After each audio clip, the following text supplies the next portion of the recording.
প্রিয় দর্শক, মহাপ্লাবনের সেই ভয়াবহ দিনে হযরত নূহ আলাইহিস সালাম এত বড় নৌকা কিভাবে তৈরি করলেন? আর সেটাও কি সত্যিই মাত্র একটি গাছের সাহায্যে? কিন্তু এখানেই শেষ নয়। জানেন কি সেই নৌকা তৈরিতে কিভাবে সাহায্য করেছিল এমন এক দানব সদৃশ মানুষ যে একাই 10 জনের খাবার খেত? কিভাবে ইবলিস শয়তান লুকিয়ে সেই নৌকায় উঠে পড়েছিল? আর কেন একটি ইঁদুর সেই নৌকাকে ডুবিয়ে দেওয়ার চেষ্টা করেছিল? আজকের ভিডিওতে আমরা জানব হযরত নূহের মহাপ্লাবনের সেই অবিশ্বাস্য ও রহস্যময় কাহিনী, যা কোরআন ও ইসলামিক ইতিহাসের পাতায় অমর হয়ে আছে। তাহলে চলুন শুরু করি। হযরত নূহ আলাইহিস সালাম, ইসলামের ইতিহাসে তিনি একজন মহান নবী। কোরআনে কারিমে তার নামে একটি পূর্ণ সূরাই রয়েছে, সূরা নূহ। আল্লাহ তাআলা তাকে পাঠিয়েছিলেন এমন একটি জাতির কাছে যারা শিরক ও পাপাচারে সম্পূর্ণ ডুবে গিয়েছিল। হে আমার কওম, আল্লাহর ইবাদত করো, তিনি ছাড়া তোমাদের কোনো সত্য উপাস্য নেই। তারা মূর্তির পূজা করত, ওয়াদ, সুয়া, ইয়াগুস, ইয়াউক, নাসর। তুমি আমাকে হেফাজত করো, তুমি আমাদের খোদা, তুমি আমার আশা পূরণ করো। কোরআনে কারিম সূরা নূহে আল্লাহ বলেন, হযরত নূহ আলাইহিস সালাম তার কওমকে রাতে ও দিনে, প্রকাশ্যে ও গোপনে সব উপায়ে দাওয়াত আমি দিয়েছিলেন। দিনেও তোমাদের ডাকছি আর রাতেও তোমাদের ডাকছি, তবুও তোমরা ফিরছো না। তোমরা তোমাদের রবের দিকে ফিরে এসো। তারিখুল তাবারির বর্ণনা মতে হযরত নূহ আলাইহিস সালাম দীর্ঘ 950 বছর তার কওমকে আল্লাহর পথে আহ্বান করেন। হে আমার কওম, তোমরা আল্লাহর ইবাদত করো, তিনি ছাড়া তোমাদের কোনো সত্য উপাস্য নেই। শতাব্দীর পর শতাব্দী আমি তোমাদের মাঝে রইলাম, তবুও আমি আল্লাহর বাণী পৌঁছে দিয়েছি, তবুও তোমরা খুব কমই ঈমান এনেছো।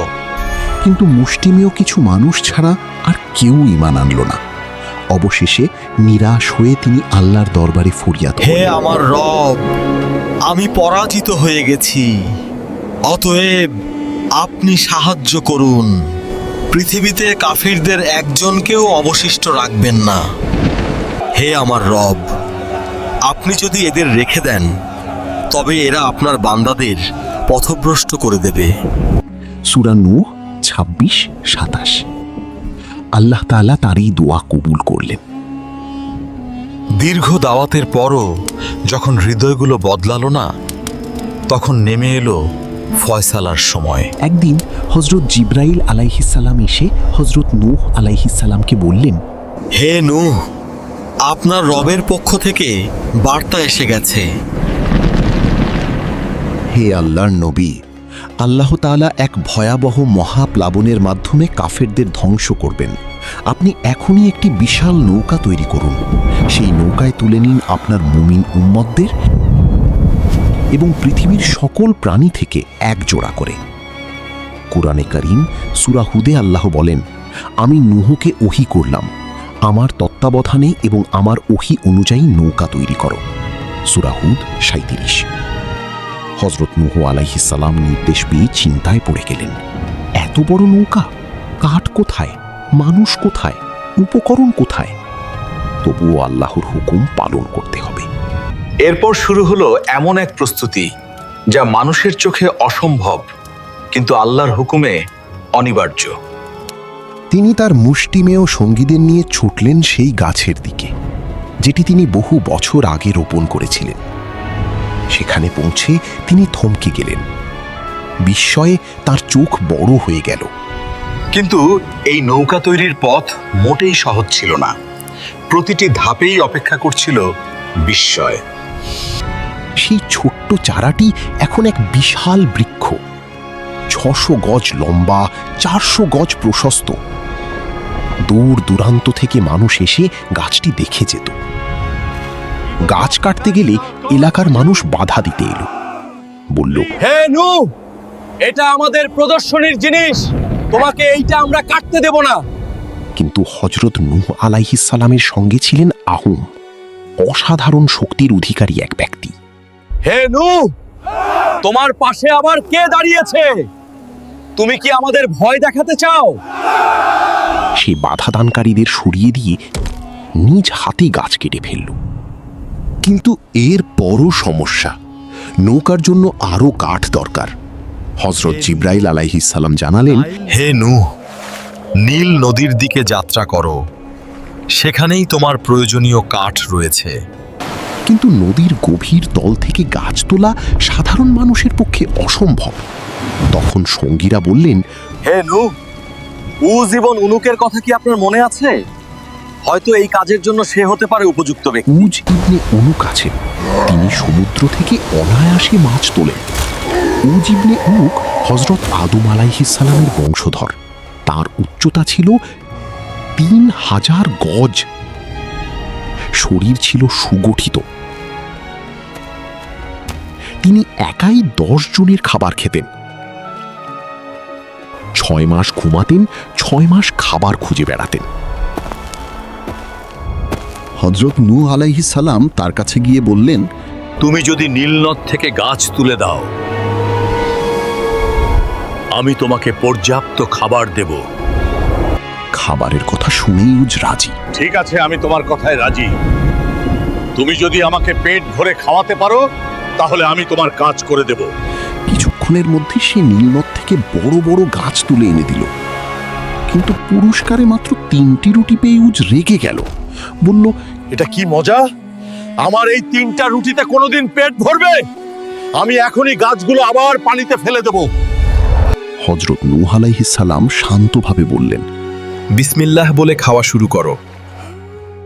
উজ একটি রুটি হাতে নিয়ে দেখে রুটি বড় হতে থাকে, শেষই হয় না।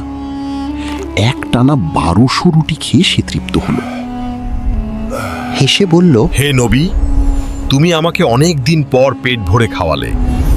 যখনই প্রয়োজন হবে আমাকে ডাকবে। এরপর হজরত নূহ আলাইহিসসালাম মাত্র 40 জন উম্মত নিয়ে নৌকা তৈরির কাজ শুরু করলেন।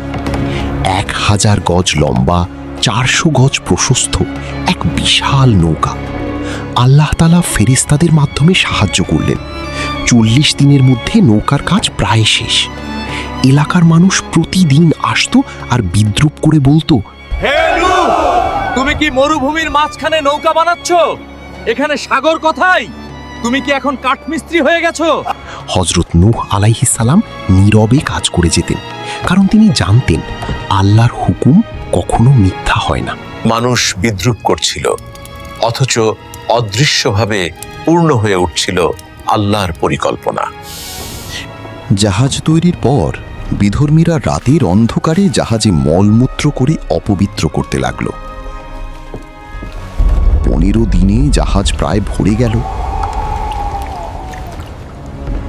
নূহ নবী দূর থেকে দেখে কাঁদতেন। একদিন এক অন্ধ ব্যক্তি পা পিছলে মলের মধ্যে পড়ে গেল।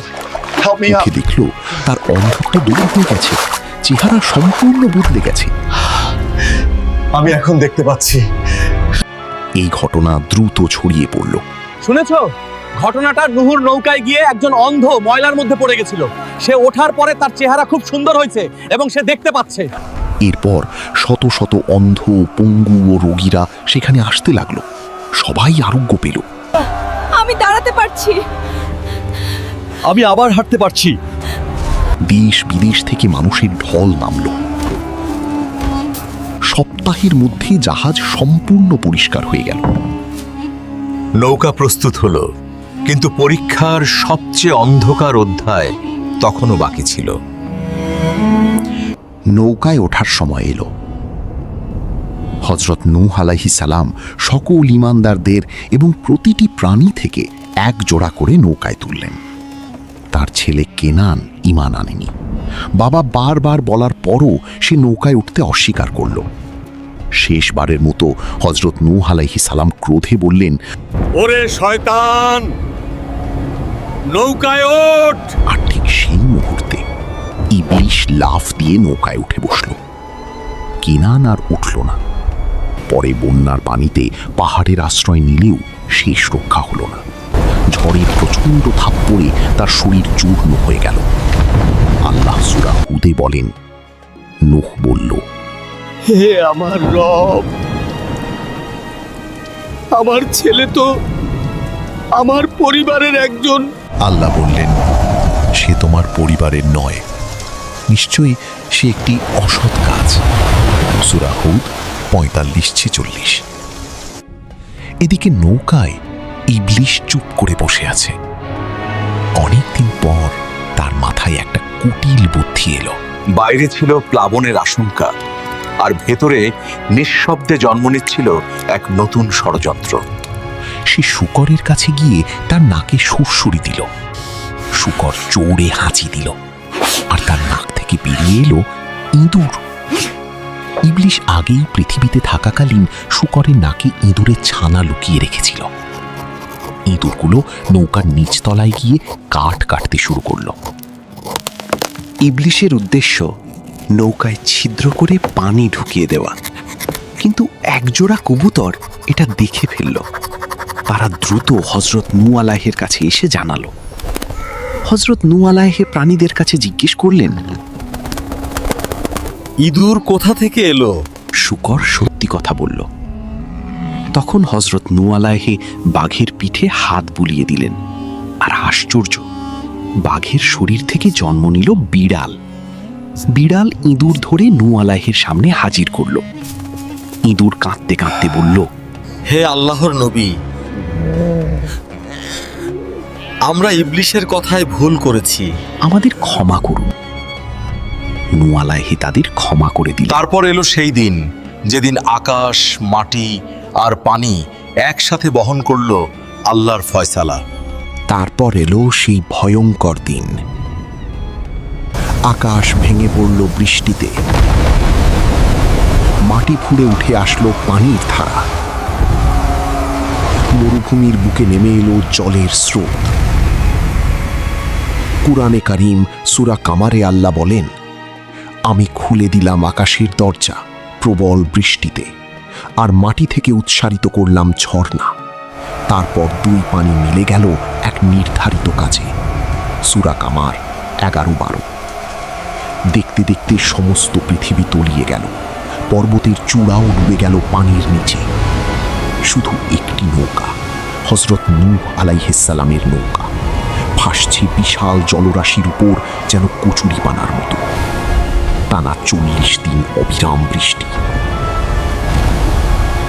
তারপর মোট 6 মাস 8 দিন নৌকা পানির উপর ভাসল।